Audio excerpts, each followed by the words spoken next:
অভদ্রতা, অভদ্রতা। এই জন্য আমরা বলতে চাই, ইসলাম ধর্মে যে ভদ্রতা শিক্ষা দিয়েছে, দুনিয়ার কোন ধর্ম, দুনিয়ার কোন মতবাদ, অন্য কোন আদর্শ, অন্য কোন সম্প্রদায়ের মধ্যে এত ভদ্রতা নয়। ঠিক ভেবেছে?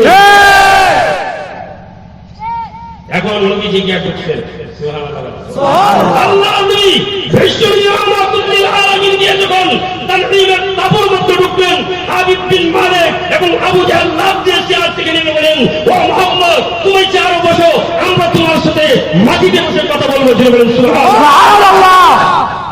ওমর আসল কই? বুঝেন নাই? চেয়ারম্যানের চেয়ার কই? ম্যান আছে, কিন্তু কি চেয়ার আছে? ম্যান চেয়ার আছে, ম্যান ও চেয়ারে বসেন। নবীজি কাজ করা মুরব্বী মানুষ, একজন বসে কি আবু জাহেল চাচা বসে, ও না বাতিজা তুমি বসো, একটা চেয়ার খালি। সুবহানাল্লাহ বলেন না? সুবহানাল্লাহ। জোরে বলেন বাবাজি, জোরে বলেন সুবহানাল্লাহ। এই ভয় ভিতরে বলেন তো কি নবীজিদের টানি নিয়ে গেছেন? ওই আমার আসল কথায় আসলাম, ওয়ালা তাহিনু ওয়ালা তাহজানু ওয়া আনতুমুল আ'লাউনা ইন কুনতুম মুমিনিন। আসল কথার মধ্যে আসেন যে তোমাদের কোনো ভয় নাই, পেরেশানি নাই, ঘাবড়াইয়া যাও না, তোমরাই বিজয় হবে যদি তোমরা ঈমানদার হও। বলেন তো দেখি, নবীজিকে একা একা 12,000 সৈন্য, অস্ত্রসজ্জিত এই 12,000 সৈন্য বাহিনীর কাছে নবীজি গেছেন একা শক্তির বলে না ঈমানি বলে? ঈমানি বলে। বলে বলেন বাবা, ঈমানি বলে না শক্তির বলে? ঈমানি বলে। যদিও নবীজির শরীরে শক্তি কম আছে, শক্তি কম আছে, ওইটা একটা হাদিস। শক্তি যেমন আছে বলবো, কিন্তু এর আগে এই উত্তরটা দিতে হবে। বলেন তো দেখি, তানঈমে হাবিব বিন মালিকের মতো প্রতাপশালী বাদশার কাছে যে নবীজি গেছেন, 12,000 সৈন্য অস্ত্রে সজ্জিত এই সৈন্যের কাছে গেছেন নবীজি শক্তির বলে, বাহুবলে না ঈমানি বলে? ঈমানি বলে। ঈমানি বলে। যদিও শক্তি নবীজির কম কি করেন, আমাদের ময়ূর সিংহে পালোয়ানের মতো না, মোহাম্মদ আলী প্লেয়ার মতো, বক্সিং মাস্টার না। তাহলে একটা হাদিস শুনে বাইহাকী শরীফের মধ্যে প্রায় 6,000 হাদিস আছে। তোর মধ্যে বাইহাকী শরীফ 3 নম্বর খণ্ড 155 নম্বর পৃষ্ঠা, বিখ্যাত সাহাবী হযরত আবু সাঈদ খুদরি রাদিয়াল্লাহু তাআলা আনহু থেকে হাদিসটা বর্ণিত। নবীজি একদিন, নবীজির খবর পাওয়া যাচ্ছে না, সকাল থেকে বিকাল হয়ে গেছে, সাহাবায়ে কেরাম হয়রান, নবীজি গেল কোথায়? আবু বকর হয়রান, ওমর হয়রান, আলী, ওসমান, হযরতে ফাতেমাতুজ জোহরা হয়রান, নবীজির খবর পাওয়া যাচ্ছে না।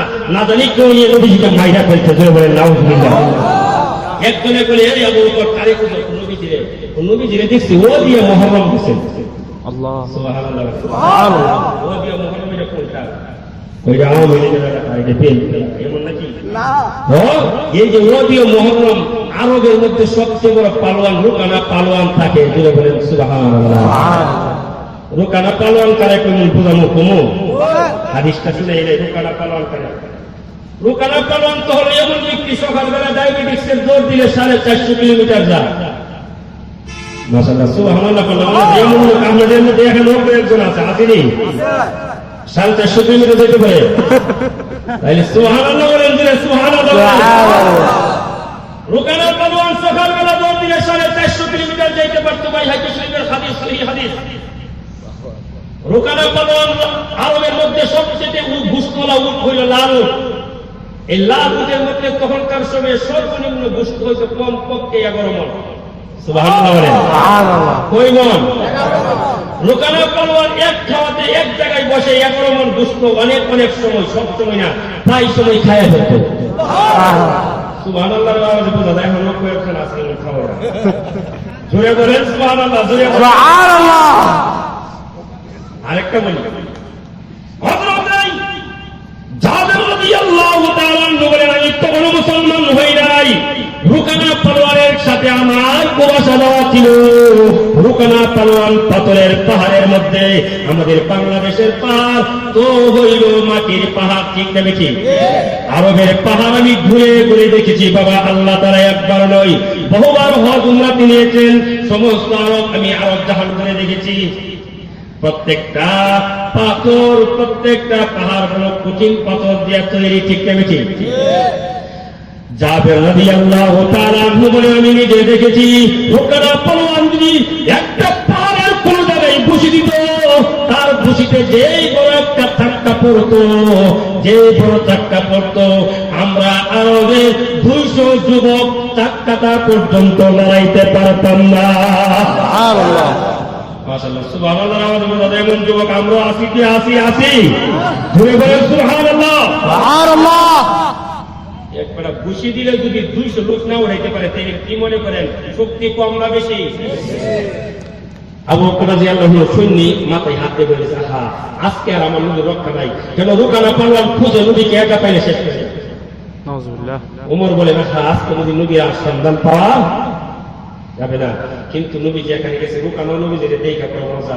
ও মুহাম্মদ এদিকে আসো, তোমাকেই তো খুঁজছে প্রযোজক বাংলাদেশ, আছে না এমন?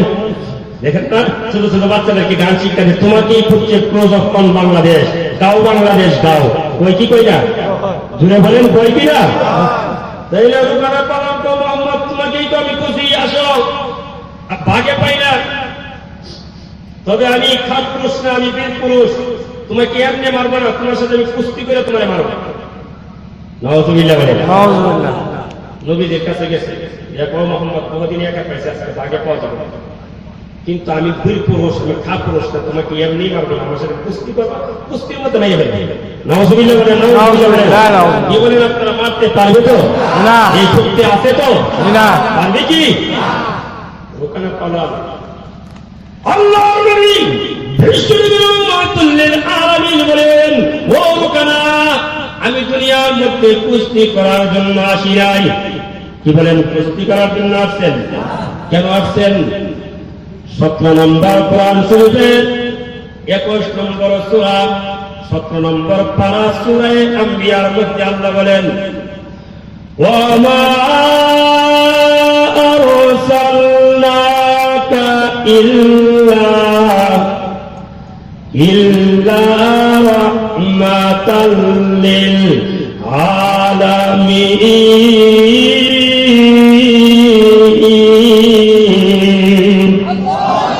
আল্লাহ বলেন, নবী গো, আপনাকে দুনিয়ার মধ্যে রহমত স্বরূপ প্রেরণ করেছি, রহমত স্বরূপ, ঠিক না ঠিক? আল্লাহর নবী বলেন, রুকানা, আমি কুস্তি করার জন্য আসি নাই, আল্লাহ আমারে দুনিয়ার মধ্যে পাঠাইছেন রহমত স্বরূপ। বিশ্ব নবী বলেন, মুআল্লিমান, আল্লাহ আমাকে শিক্ষক হিসেবে দুনিয়ার মধ্যে পাঠাইছেন, শিক্ষকের কাম ছাত্রের সাথে কুস্তি করা না, ঠিক না ঠিক? এরপরে রুকানা বলেন, ও মুহাম্মদ, তুমি কুস্তি না করে আমার সাথে যাইতে পারবে না, কারণ রুকানা ধারণা কুস্তি না করলে এমনি যদি মাইরা ফেলি, রুকানা মাইরা দিচ্ছে থাকবো, বীর পুরুষ আমি, যদি বলেন নাউযুবিল্লাহ। নবীজি বলে, এতই যখন তুমি প্রশ্ন ঠিক আছে, কুস্তিতে যদি আমি জিতি লাভ কি? ও মুহাম্মদ, 1 নম্বর লাভ হইল, ও মুহাম্মদ, যদি কুস্তিতে রুকানা পালানের পিঠটাকে মাটিতে লাগাইতে পারো, তাহলে এই যে দেখা আমার 300 বকরি আছে, তোমাকে দান করে দিব, তোমাকে দিয়ে দিব। বলেন তো নবীজি ওয়াদিয়ে মুহাররম গেছে এটা কুস্তি করে বকরি আনার জন্য? বকরি আনার জন্য গেছে? মক্কা থেকে পূর্ব দক্ষিণ দিকে 5.5 কিলোমিটার দূরে আমি এই জায়গা বহুবার গিয়েছি, আর মনে চাই রে রুকানা পালোয়ান, এই ওয়াদিয়ে মুহাররম জায়গার মধ্যে আমার নবীর সঙ্গে কুস্তি করলে সুবহানাল্লাহ, সুবহানাল্লাহ, চোখের পানি রাখা যায় না। এখনো ওয়াদিয়ে মুহাররমের মধ্যে গেলে মনে হয় যেন ওয়াদিয়ে মুহাররমের মাটি বলে, ও উম্মত মুহাম্মাদি, এখানে দাঁড়াইয়া তোমাদের নবী বিশ্ব পালোয়ানকে শোয়াইয়া দিছে।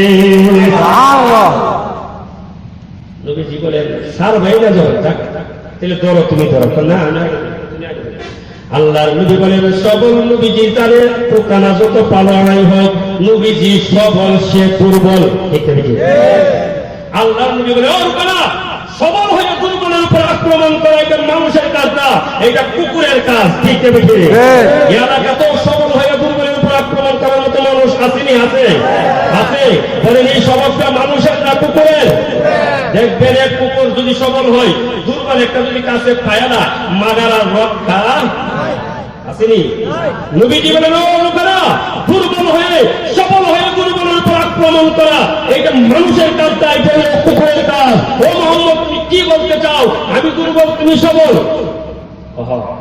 সুবহানাল্লাহ বলেন না? সুবহানাল্লাহ। এই জন্য তুমি আগে